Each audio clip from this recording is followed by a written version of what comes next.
Charlie Puth with a brand new single from him.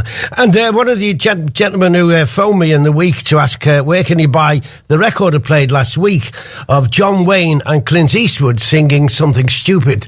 I think I did point out that it was an impressionist who was actually doing that. It wasn't John Wayne and Clint Eastwood, even though it was an absolutely voice-perfect job they did of it.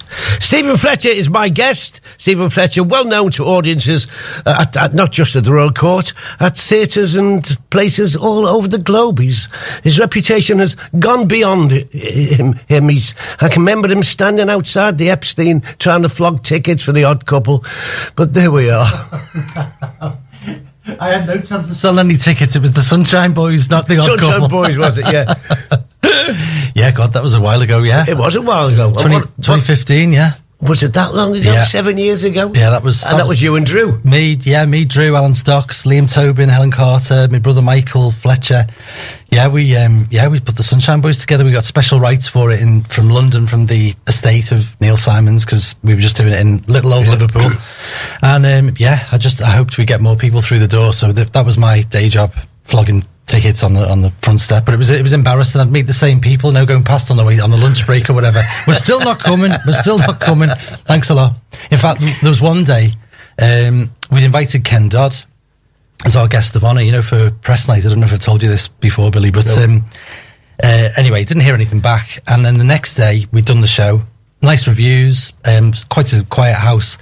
And then the front of house manager came backstage and said, "Oh, great show, everyone, well done. Oh, and Mr. Dodd said he loved the show." So my eyes were on stalks. I said, what's should we know? Yeah, Ken Dodd was in. Did you not see him? I was like, what? But anyway, left it, slightly fuming. Then the next day, I'm in my usual position, flogging paper and giving flyers out. And a car pulls up and out gets Ken Dodd. Full suit on, tickling stick in hand. Yeah. And his wife goes off to park the car. And he comes across and he said, "By Jove, young man, by Jove, you're that young man from the show last night." I said, yes. And he raved about it. He absolutely loved it. But the point was, he didn't want to come and take the shine off us, which I thought was a measure of him, So, so we went off upstairs to do this interview with the BBC. And just this weird little story, which one day is just a nice little image. You had Ken Dodd and Scully sat in the Epstein theatre seats on their own, having a little chat. So, I'd love to be a fly on the wall there. Yeah. Yeah, that was a special time, that. Well, Mamma Mia is back. Mamma Mia is back. Mamma Mia is back, and I remember its beginning at Grand Central Hall. Wasn't it? Grand Central Hall, because you couldn't find a venue to put it on at that particular time, and it was a chance you were taking, because that kind of thing had never been on. Well, apart from the fact Grand Central Hall hadn't been used for anything for ages. Yeah, and certainly to never stage a show like Mamma Mia. Well, yeah, I mean, 10 years ago. Was it 10 years 10 ago? years. This year, this Christmas, it's 10-year anniversary. I was a bit green. I was totally naive. I learned loads of lessons. Thankfully, it paid off. But if you ask me if I'd do it again now, knowing what I know, I probably wouldn't, one of those ones. But we just took a gamble. I wrote this synopsis, got all my mates together who were normally at the Royal Court, and that year we found ourselves not there. And I said, shall we give it a go? So over a pint, we all cheersed, and some very, very important support was given from a couple of close family members. And that got us through rehearsals. We hired the venue. We found the chairs from the London Olympics. They were selling, so my dad found them and got them brought up to fill the auditorium. Yeah. The roof was caving in. It was absolutely freezing. For anyone listening who saw the show can probably vouch for that. Yeah. There was no backstage. No, hardly. You had to put your own PA in. We had to build the set. I had to design the box office. I wrote the script. We built the set. It was all made out of polystyrene. Probably broke every health and safety rule thinking about it now. But don't tell anyone. It's just amazing. But we got 11,000 people out of nothing to come along. So it was quite amazing opportunity. Yeah. What made you decide to adapt a famous film like Mamma Mia? Well, I mean, obviously it's the Scouse phrase that put it in your head. Yeah, and that was kind of the hook, obviously, because that the Royal Court had built a bit of a repertoire at that point. Definitely. By doing lots of those Scouse-tastic titles, if you like. And so I thought, well, let's do our version. But I specifically wanted this one to be for families. I wanted it to be a kind of an open house, and, there's no swearing involved. It's very much for everyone, all ages. We've said from 6 to 106. If you're older, you're welcome as well. But I think anyone younger than 6 it might go a bit over the head.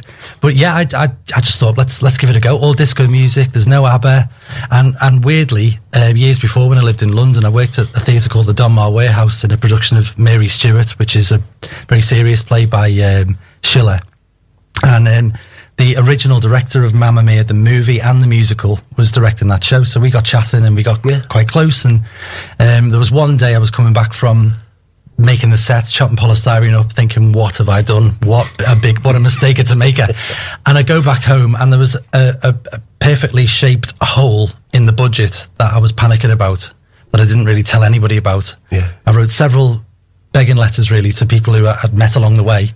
And there was a postcard from this particular woman with it saying, "Dear Stephen, I'm giving you this because I believe in you and I hope you succeed." And it filled the gap, and we could pay ourselves, and total gift, a one-off, So those people do exist.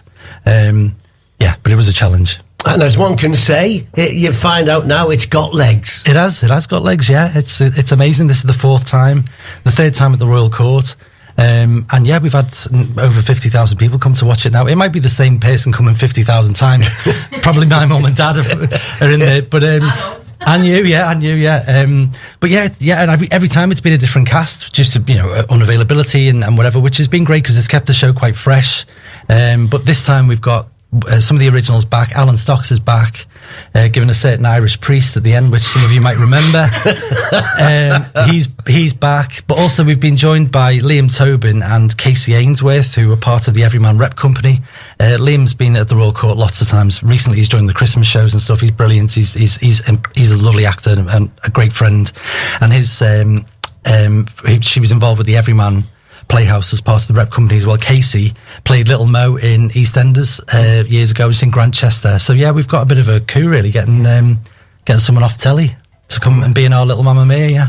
But the reputation's gone ahead of it, isn't it? Yeah. I don't think it matters. Well, it does matter who's in it, because the Royal Court Repertory Company pull in on their own. Yeah. And it is exactly the same story as the movie. Well, yeah, I mean, the slight twist, I suppose, is the fact that if you're a woman who's had a baby, you know about that fact. If you're a man who potentially could be a father, you may not know about that. And so there's it's that connotation, really. So we've twisted it, so it's set on a holiday campsite in North Wales.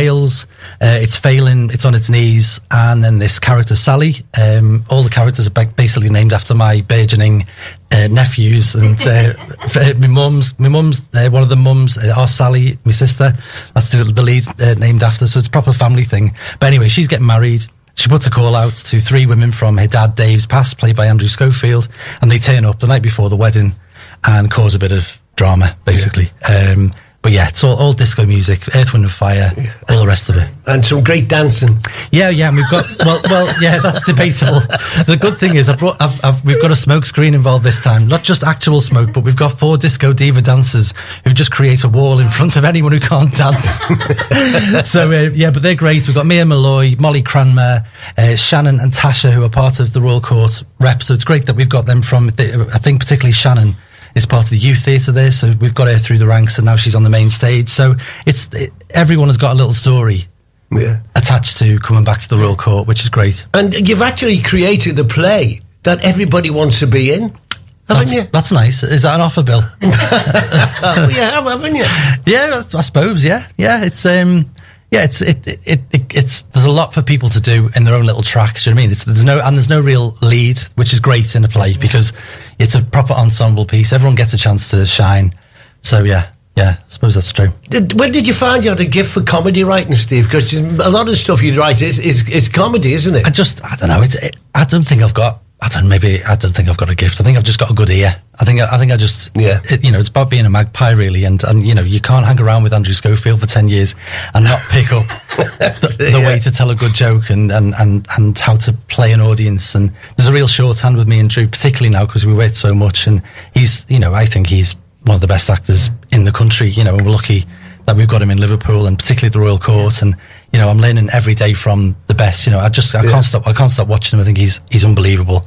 And so there's like a shorthand with some performers, not particularly in this cast, but anyway, you might say, okay, how might this person think about this joke? And you've got to go around the houses a bit. With Drew, it's a look to me. It looks to me, I look back to him, and we'll know where we are. Yeah. You know what I mean? And that's great. That's just like a safe place, you know. You probably find with the cast you've got there that you go in on the first day and find out that your script has been ripped to pieces and everything else is substituted. Well, I always remember this, and I don't mind saying this on the air, but there was one early lunchtime when we were rehearsing Mamma Mia, and I'd written basically a pamphlet of a script at the start. It was very collaborative, and Drew and Alan and Paul Duckworth had gone off. I don't know where they might have gone to, but they came back after lunch and said, "Is it funny yet?" So that didn't fill me with a lot of confidence, you know. Yeah. But it's people have thrown in lots of different things along the way, which I've been more than happy to stick in the script. Yeah. And we really enjoyed the play you wrote for who was it, Drew and Catherine Rice. Drew and Catherine. Oh, yeah, thanks, Bill. Yeah, that was making it. That was downstairs at the studio. Great. Yeah, it was. What? Yeah, and for anyone who didn't get to see it, I mean, we managed to get, I think it was 2,500 people came to the studio in the end, which was great, you know, for a studio thing at the Royal Court.